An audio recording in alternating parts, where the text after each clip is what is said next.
பாதி விலையில அவருக்கு அந்த லேண்ட் கிடைச்சிருக்கு. இதுக்கெல்லாம் காரணம் மாஸ்க் மேன் மிஸ்டர் ரோஹித் தான்.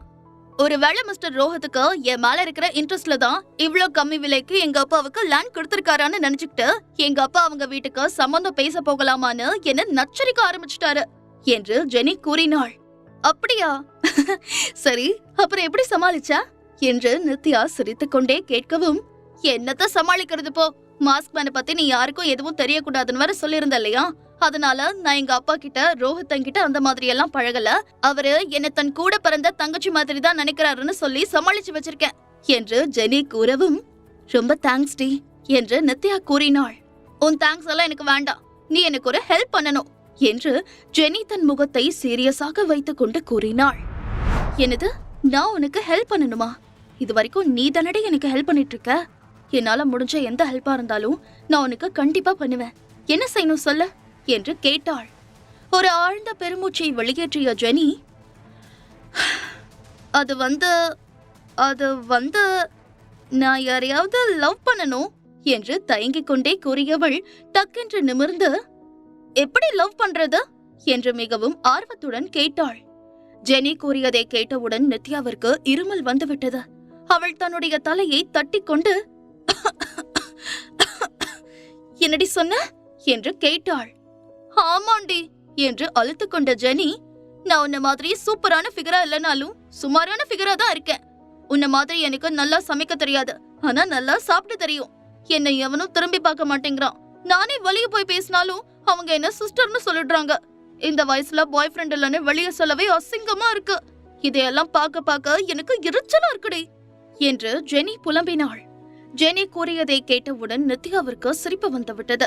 சிரித்தால் அவள் கோபப்படுவாள் என்பதால் கட்டுப்படுத்திக் கொண்ட அவள், சரி, உனக்கு எந்த மாதிரி பையன் வேணும் சொல்லு, நான் என்னோட மாஸ்க்மேன் கிட்ட சொல்லி உனக்கு ஏத்த பையனை பார்க்க சொல்றேன் என்று கூறினாள். சூப்பர் டி என்று கூறிய ஜெனி பாய்ந்து சென்று நித்யாவை கட்டி அணைத்துக் கொண்டாள். திடீர் என்று ஜெனி முகம் மாறியது. ஏய், நீ எப்படி இவ்வளவு சாஃப்டா பஞ்சு மெத்த மாதிரி இருக்கா என்று கூறிக்கொண்டே மூக்கை உறிஞ்சி மோப்பம் பிடித்தவள், உன்கிட்ட இருந்து வர வாசனை அப்படியே ஆள அசுத்தது, அதனாலதான் மாஸ்க் மேன் உன் மேல பைத்தியமா இருக்காருன்னு நினைக்கிறேன் என்று கூறினாள். உடனே புன்னகைத்த நித்யா அவள் முதுகை தட்டி, ஹே, இந்த வாசனை நான் யூஸ் பண்ற ஷவர் ஜெல்ல இருந்து வர்றதுதான். அந்த பாட்டில் என்கிட்ட இன்னும் 2 இருக்கு, உனக்கு வேணுமா என்று கேட்டாள். அதெல்லாம் எனக்கு வேண்டாம். எனக்கு முதல்ல வாழ்கிட்ட சொல்லி நான் லவ் பண்றதுக்கு ஒரு அழகான நல்ல சமைக்க தெரிஞ்ச என்னை கண்ட்ரோல் பண்ற பையனா பார்க்க சொல்ல என்று கூறினாள். ஜெனி கூறியதை கேட்டவுடன் திடீர் என்று நித்யாவிற்கு ராகவின் முகம் ஞாபகம் வந்தது. ஜெனி சொல்வது போல சமைப்பது தவிர அனைத்து விஷயங்களும் ராகவிற்கு பொருந்தியது. அடுத்தவர்களை அடக்கியாள நினைக்கும் அவனுடைய குணத்திற்கும் ஜெனிக்கும் நிச்சயம் பொருத்தமாக இருக்கும் என்று அவளுக்கு தோன்றியது. அத்துடன் ராகவ் ஜெனி இருவரும் திருமணம் செய்து கொண்டால் தனக்கும் ரோஹித்துக்குமான உறவு இன்னும் பலப்படும் என்று நினைத்த நித்யா சட்டென்று, நான் இப்படியெல்லாம் யோசிக்கிறேன், அவர் என்கிட்ட இருந்து ஒரு குழந்தைய மட்டும்தான் கேக்குறாரு, அவரை லவ் பண்ண பொண்ணுதான் இன்னும் அவர் மனசுல இருக்கா, அதனால நான் தேவையில்லாம அவர்கிட்ட இருந்து எதையும் எதிர்பார்க்க கூடாது என்று யோசித்துக் கொண்டிருக்கும் பொழுதே நித்யா முகத்திற்கு முன்னால் கையை அசைத்த ஜெனி, ஹலோ மேடம், அதுக்குள்ள மாஸ்க்மேன் கூட டூயட் பட கிளம்பிட்டீங்களா? நான் சொல்றதெல்லாம் உன் காதுல விழுதா இல்லையா என்று கேட்டாள். இல்லடி, நீ சொன்னதை பத்தி தான் நான் யோசிச்சுட்டு இருக்கேன். கண்டிப்பா கூடிய சீக்கிரமே உனக்கு ஒரு நல்ல பையனை பார்த்து உன்னை அவன்கிட்ட ஒப்படைக்கிறேன் என்று உறுதியளித்தாள் நித்யா. அதை கேட்டவுடன் ஜெனிக்கு மிகவும் சந்தோஷமாக இருந்தது. அதன் பிறகு அவர்கள் இருவரும் அரட்டை அடிக்க தொடங்கினார்கள். அப்பொழுது நித்யாவின் மொபைல் ரிங் ஆனது. அதை எடுத்து பார்த்தாள். அதில் நம்பர் மட்டுமே இருந்தது. உடனே தலையை நீட்டி எட்டி பார்த்த ஜெனி, என்னடி, மிஸ்டர் மாஸ்க்மேன் தான் உனக்கு கால் பண்றாரா என்று கேட்டாள். இல்லடி, இது ஏதோ அன்னோன் நம்பர் என்று கூறியவள் கால் அட்டன் செய்து ஹலோ என்று கூறினாள். மறுமுனையில் இருந்த ஆண் குரல், நித்யா, நேத்து உன்னை தூக்கிட்டு போனாரே, அவர் கூட தான் நீ இப்ப இருக்கியா என்று கேட்டது. அதை கேட்ட நித்யாவின் கண்கள் ஆச்சரியத்தில் விரிந்தது. உடனே அவள் கோபத்தில், பிரகாஷ் என்று சொல்ல, ஆமா நான் தான் என்று கூறினான் பிரகாஷ். மீண்டும் தன்னுடைய மொபைல் ஸ்கிரீனை பார்த்த நித்யா, நீங்க உங்களோட மொபைல் நம்பரை மாத்திட்டீங்களா? உங்க பேரே வரலையே என்று கேட்டாள். உடனே மறுமுனையில் இருந்த நபர், அப்படின்னா நீ என் பேரையே டெலீட் பண்ணிட்டியா என்று கேட்டான். அது சரி, இப்ப எதுக்கு எனக்கு கால் பண்ணீங்க? நான் தான் டிவோர்ஸ் பத்திரத்துல கையெழுத்து போட்டு கொடுத்துட்டேனே, நீங்க எப்ப கோர்ட்டுக்கு வர சொன்னாலும் நான் வர ரெடியா இருக்கேன் என்று நித்யா முகத்தில் அடித்தது போல கூறினாள். அதை கேட்டவுடன் பிரகாஷிற்கு என்னவோ போல ஆகிவிட்டது. அத பத்தி பேச நான் இப்ப உனக்கு கால் பண்ணல. நேத்து உன்ன ஸ்டேஜ்ல இருந்து தூக்கிட்டு போனவர் யாரு? நீ இப்ப அவர் கூட தான் இருக்கியா என்று பிரகாஷ் கேட்கவும், அதை தெரிஞ்சுக்கிட்டு நீங்க என்ன பண்ண போறீங்க? நம்ம 2 பேருக்கும் தான் டிவோர்ஸ் ஆக போதே என்று நித்யா கேட்கவும், நான் கேட்டதுக்கு முதல்ல பதில் சொல்லு. நமக்கு இன்னும் லீகலா டிவோர்ஸ் ஆகல. இப்ப வரைக்கும் நான் தான் உன்னுடைய புருஷன். அதனால உன்னை கேள்வி கேட்கிற எல்லா உரிமையும் எனக்கு இருக்கு என்று அதிகாரமாக கூறினான் பிரகாஷ். அவன் கூறியதை கேட்டவுடன் நித்யாவிற்கு கோபம் வந்துவிட்டது. ஓ, அப்படின்னா வாங்க, இப்பவே போய் நம்ம கோர்ட்ல டிவோர்ஸ் வாங்கிக்கலாம். உங்ககிட்ட இருந்து எனக்கு 1 ரூபா கூட ஜீவாம்சமா தேவையில்ல. அதுக்கப்புறம் நீங்க அக்ஷயாவை கல்யாணம் பண்ணிக்கிட்டு சந்தோஷமா இருக்கலாம் என்று கூறினாள். ஓஹோ, அப்படின்னா நீ என்ன டிவோர்ஸ் பண்ணலான்னு முடிவே பண்ணிட்டியா நித்யா என்று ஏமாற்றத்துடன் கேட்டான் பிரகாஷ். அஃப்கோர்ஸ், எவ்வளவு சீக்கிரம் முடியுமோ அவ்வளவு சீக்கிரம் என்று நித்யா உறுதியான குரலில் கூறவும், ஓஹோ, என்ன டிவோர்ஸ் பண்ணிட்டு உன் கூட இப்ப இருக்கிறவன் கூட நல்லா ஆட்டம் போடலான்னு நினைச்சிட்டு இருக்கியா? நீ எவன் கூட வேணா இருந்துக்கோ, அத பத்தி எனக்கு கவலை இல்ல. ஆனா இப்படி பப்ளிக் முன்னாடி பணத்துக்காக அரைக்குற ட்ரெஸ்ல நீ நிக்கிறத என்னால அனுமதிக்கவே முடியாது என்று பிரகாஷ் ஆவேசமாக கத்தினான். அவனுடைய கோபத்திற்கான உண்மையான காரணம் இப்பொழுதுதான் நித்யாவிற்கு புரிந்தது. ஜெனி நேற்று நடந்த ஷோவிற்கு பிரகாஷும் அக்ஷயாவும் வந்திருந்தார்கள் என்று கூறியது அவளுக்கு ஞாபகம் வந்தது. தன்னை அவன் அடையாளம் கண்டுபிடித்து விட்டான் என்பதை புரிந்து கொண்ட அவள், இது என்னோட வாழ்க்கை, என் வாழ்க்கையை நான் எப்படி வேணா வாழ்வேன். அதுக்கு எனக்கு முழு உரிமை இருக்கு. அதுல தலையிட உங்களுக்கு எந்த ரைட்ஸும் கிடையாது மிஸ்டர் பிரகாஷ் என்று அவள் திட்டவட்டமாக கூறினாள். அப்படின்னா நாளைக்கு பணம் கிடைக்குதுங்கிறதுக்காக ட்ரெஸ்ஸே இல்லாம நியூடா கூட நிப்பியா என்று அவன் வக்கிரமாக கேட்டான். அவன் கூறியதை கேட்டவுடன் ஏளனமாக சிரித்த நித்யா, யாரு கேடு கெட்டவ? நானா? ஆமா, நான் கேடு கெட்டவதான். நான் அக்ஷயா மாதிரி ஃபாரின்ல போய் படிச்சுட்டு வரல. எனக்கு அந்த மாடர்ன் கல்ச்சர் எதுவும் தெரியாது. அவள மாதிரி மேக்கப் பண்ணிக்க எனக்கு தெரியாது. அவளுக்கு எந்த விதத்திலும் நான் ஈடாக மாட்டேன்தா. என்னால உங்களுக்கு அசிங்கமா இருக்கு. உங்க குடும்ப கௌரவம் குறைஞ்சிருச்சுன்னு நீங்க நினைச்சா வாங்க, இப்பவே நம்ம கோர்ட்டுக்கு போகலாம். நம்ம 2 பேருக்கும் முறைப்படி டிவோர்ஸ் ஆயிடுச்சுன்னா அதுக்கப்புறம் நீங்க என்ன பத்தி கவலைப்பட வேண்டியதே இல்ல என்று நித்யா கோபத்தை கட்டுப்படுத்திக் கொண்டு கூறினாள். இதை கேட்டவுடன் பிரகாஷால் எதுவும் சொல்ல முடியவில்லை.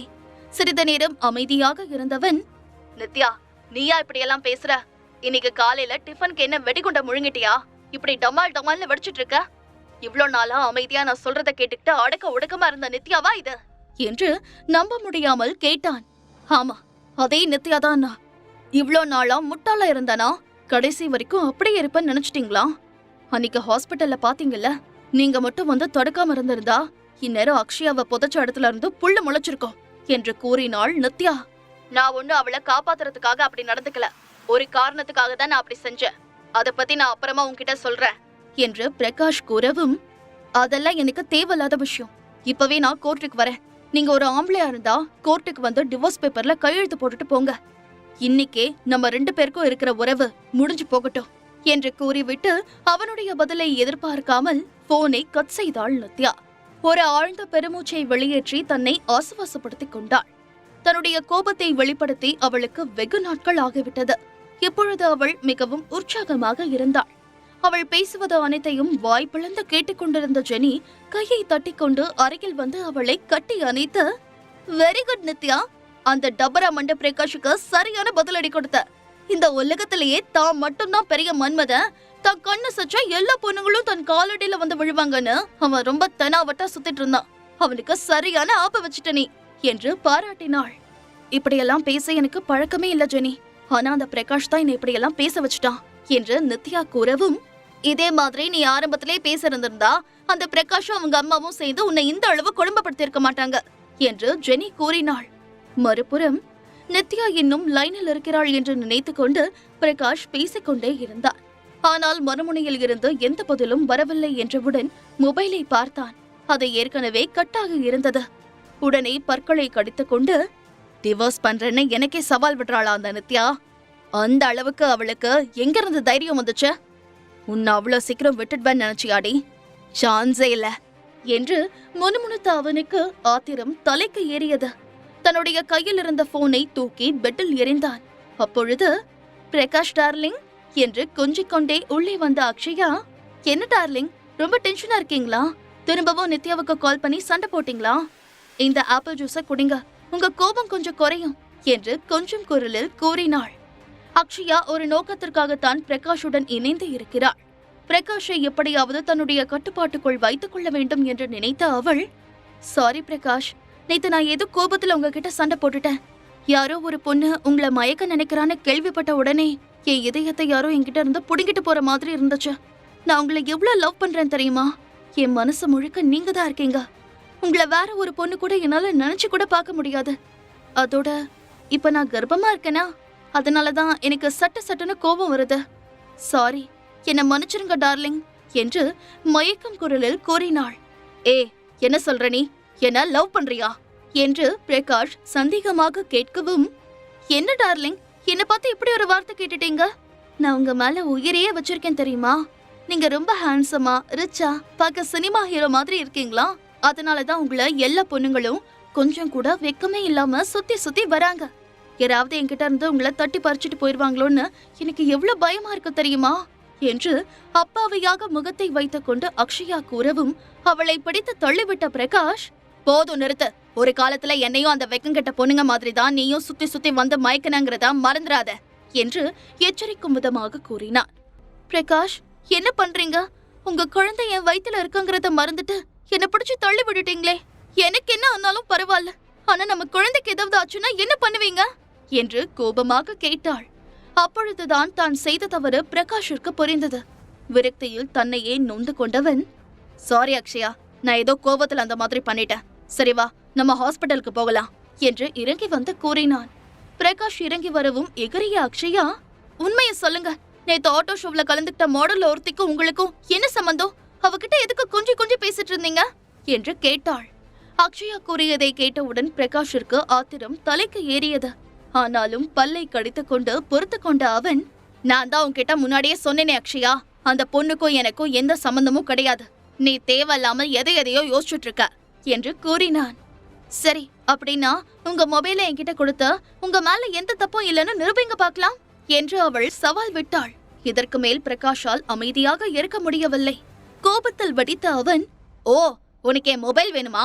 என் கான்டாக்ட் லிஸ்ட் எல்லாத்தையும் எடுத்து எல்லாருக்கும் போன் பண்ணி என்ன அசிங்கப்படுத்தலாம்னு நினைச்சிட்டு இருக்கியா என்று அவன் கோபமாக கேட்கவும், இறங்கி வந்த அக்ஷயா, இல்ல பிரகாஷ், அப்படியெல்லாம் எதுவும் இல்ல என்று சமாதானம் செய்ய முயன்றாள். ஆனால் பிரகாஷ் விடவில்லை. ஏ, உண்மையை சொல்ல, நீ தானே டாக்டருக்கு பணம் கொடுத்து நித்யாவிற்கு குழந்தை பிறக்காதுன்னு அவளோட ரிப்போர்ட்டை மாத்த சொன்ன என்று அவன் மிரட்டும் குரலில் கேட்டான். உடனே அக்ஷயாவிற்கு தூக்கி வாரி போட்டது. முழு கதையையும் கேட்டு மகிழ பாக்கெட் FM ஆப்பை டவுன்லோட் செய்யுங்கள். லிங்க் டிஸ்கிரிப்ஷனில் கொடுக்கப்பட்டுள்ளது.